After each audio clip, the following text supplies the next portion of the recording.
What is the sound of a secret dying? In the crushing dark, 700 feet beneath the Arctic ice cap, it's not a sound, it's a signature. A faint, almost imperceptible change in the rhythm of the ocean. A sudden, unnatural warmth where there should only be freezing cold. A flicker on a screen that disappears before you can be sure you saw it. For the 140 men aboard the USS Seawolf, America's $3 billion apex predator, that signature is the only thing that matters. This isn't a story about a battle. Battles are loud. This is a story about a hunt. A silent, terrifying underwater duel between the two most advanced and deadly machines ever built by man. This is the story of a catastrophic failure, a secret race against time, and an impossible choice. This is the story of the Knyaz Vladimir and the American submarine sent to watch it die. The mission on paper was simple: observe and report. The USS Seawolf, SSN-21, is not just a submarine, she is a ghost. The lead ship of her class, she was designed for one purpose: to hunt and kill the most advanced Soviet, now Russian, ballistic missile submarines, or boomers, in their own backyard. She is quieter, the intelligence says, than the background noise of the ocean itself. She can operate for months under the polar ice, listening. And her target? The K-549 Knyaz Vladimir, the first of Russia's new Borei-A Class, a 560-foot Leviathan, carrying 16 Bulava nuclear missiles. Each missile holds 6 warheads, 96 warheads in total, enough firepower to erase a continent. She is Russia's strategic jewel. Her deterrence is the bedrock of their national security. And for 72 hours, the Seawolf has been tracking her. Inside the Seawolf's sonar room, the lights are dim. The only glow comes from the waterfall displays. Specialist Jacobs, 22 years old, hasn't seen the sun in 40 days. His world is a pair of $50,000 headphones. He listens. He hears the ice shifting far above. He hears the clicking of shrimp. He hears the distant, faint 50 Hz hum of the Vladimir's VM-5 reactor coolant pumps. It's all normal, until it isn't. Jacobs leans forward. His blood runs cold. Con, sonar. I have a transient, a metallic thump, bearing 015. Sounds like a high-pressure rupture. In the control room, the captain, Commander Evans, stiffens. Fire control, do we have a thermal reading on that bearing? A moment of silence.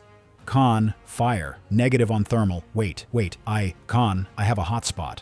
Bearing 015. It's faint, but it's there. The water around the target is warming up. The control room becomes a tomb. Every man knows what this means. A high-pressure rupture, a hotspot. The Knyaz Vladimir, Russia's most advanced nuclear submarine, is broken. They are 400 miles from the nearest land, 800 feet below a 12-foot thick ceiling of solid ice. And the Vladimir is leaking. Commander Evans's mind races. This is the scenario they train for, but never expect. The broken arrow protocol, a potential nuclear incident. But this isn't a missile, it's the reactor. Sonar, what's her status? Con, she's stopped. Propellers have stopped. I'm hearing chaotic noises, banging, shouting. It's faint, but it's chaos. The Seawolf drifts, a silent shadow just 5 miles away, close enough to hear a man scream if the sound could travel. The Russian submarine isn't just crippled, it's dying. The crew of the Seawolf listens to the death throes of their adversary. They can hear the desperate, muffled clang, clang, clang, as the Russian crew likely seals compartments trying to contain the leak. Con, sonar. I'm hearing a new signature, a steady pulsing. It's high frequency. A beacon? No, Evans says, his voice flat. It's an emergency pinger. They've declared an emergency. They're trying to tell their own forces where they are. The Knyaz Vladimir is trapped. To surface, it would have to find a polinya, a natural break in the ice. But there are none for 100 miles. Their only other option is to try and break through the ice. But a 560-foot submarine isn't an icebreaker. A forced surface would rupture her hull. They are caught. If they stay below, the reactor leak will poison the crew within hours. If they try to surface, the ice will crush them. And now, Commander Evans has an impossible choice. This is the moment that isn't in the rulebook. His primary mission is stealth. His existence here is a state secret. If he reveals himself, he escalates a new Cold War. But in front of him, 110 Russian sailors are about to die in a submerged nuclear reactor.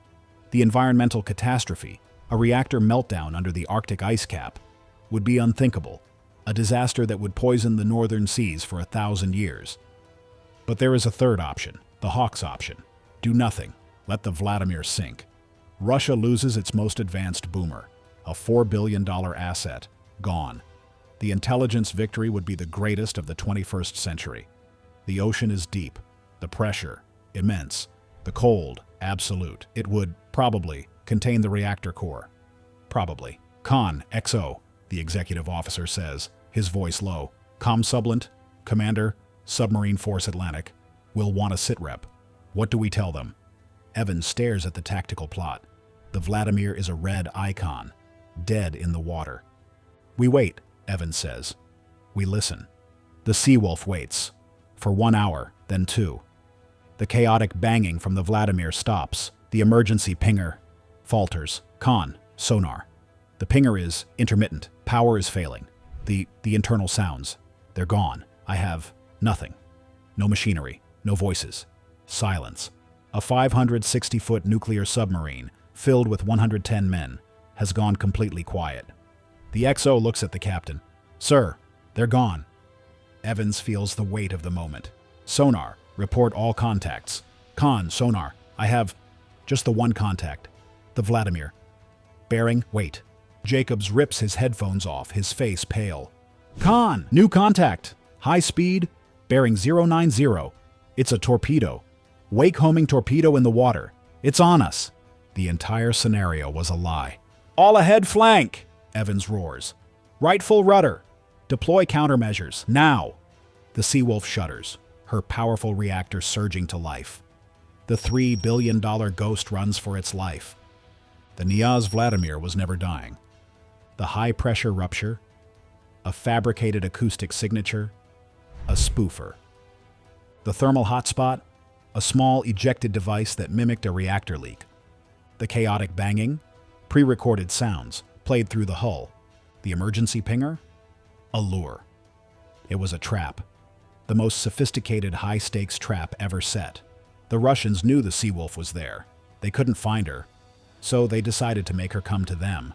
They faked their own death, knowing an American commander would be forced to sit, watch, and listen. And the moment the Seawolf was convinced the Vladimir was dead, the Vladimir's sister ship, an Acoustic Class hunter-killer submarine waiting just over the horizon, fired its torpedo. This is the hidden reality of modern warfare. It's not just about who has the better weapons. It's about who tells the better story. The Knyaz Vladimir crew had just performed an impossible piece of theater, convincing the most advanced listening device on Earth that they were dead. And it almost worked. The Seawolf is fast. She's the fastest submarine the US ever built. The torpedo, a Russian Type 53, is fast too, but it's running on battery. The Seawolf is nuclear-powered. She can run at flank speed for days. Con, weapons, the tactical officer yells. Torpedo is losing acquisition. It's falling behind. The control room is silent again, but this time, it's the silence of adrenaline. Sonar, report on the Vladimir. Specialist Jacobs is back at his post, his hands shaking. Con, the Vladimir, she's moving. Bearing 015. She's accelerating, heading home. The trap had failed. The hunt was over. This entire encounter would never be public. It would be buried in an after-action report so classified that only a handful of people would ever see it. The 140 men on the Seawolf would be debriefed and sworn to secrecy. They had just come face-to-face with an adversary that was not only their equal, but was more creative and more willing to take catastrophic risks. This high-stakes game of cat and mouse is happening right now, in the dark, cold depths of our oceans. It's a silent war, fought by ghosts. And the stakes aren't just strategic, they are existential. The Seawolf captain faced a choice. Let a potential nuclear disaster unfold, or risk his ship. The Russian captain faced a choice. Let an American spy tail him, or risk starting World War III by firing on a US asset. The line between espionage and open war has never been thinner. We spend a lot of time digging into these hidden conflicts, analyzing the technology and the strategy that define our world, even when we can't see it. The fact that you can build a submarine that can fake its own death acoustically is a terrifying leap in capability. If you find this unseen world as fascinating as we do and want to support the channel, do us a solid and hit that subscribe button. It takes one click, but it genuinely helps us keep digging for these stories. Now, back to the ice.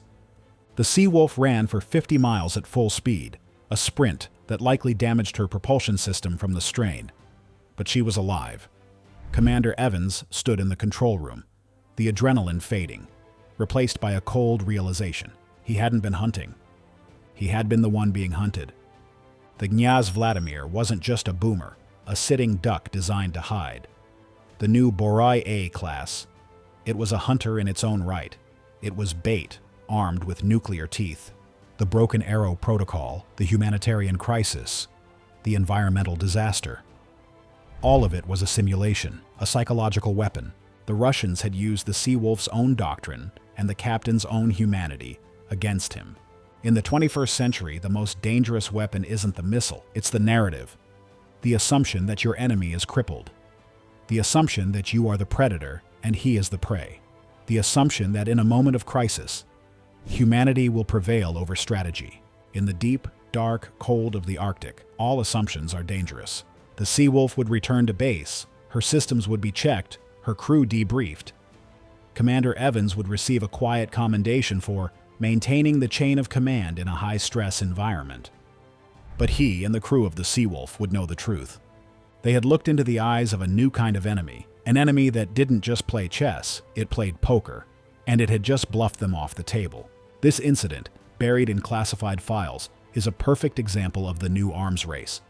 It's not just about speed, or stealth, or firepower. It's about data. It's about acoustic signatures. It's about psychological warfare. The ability to project a false reality is now as important as the ability to launch a missile. What do you think? Was this a real, undocumented event? A calculated test of new Russian tactics? Or is it a dramatization of the kind of what-if scenarios that submarine commanders train for every single day? Let us know your theory in the comments below. We read all of them, and your insights often shape our future videos. And if you want to see more stories from the hidden front lines of the modern world, you know what to do. Thanks for watching.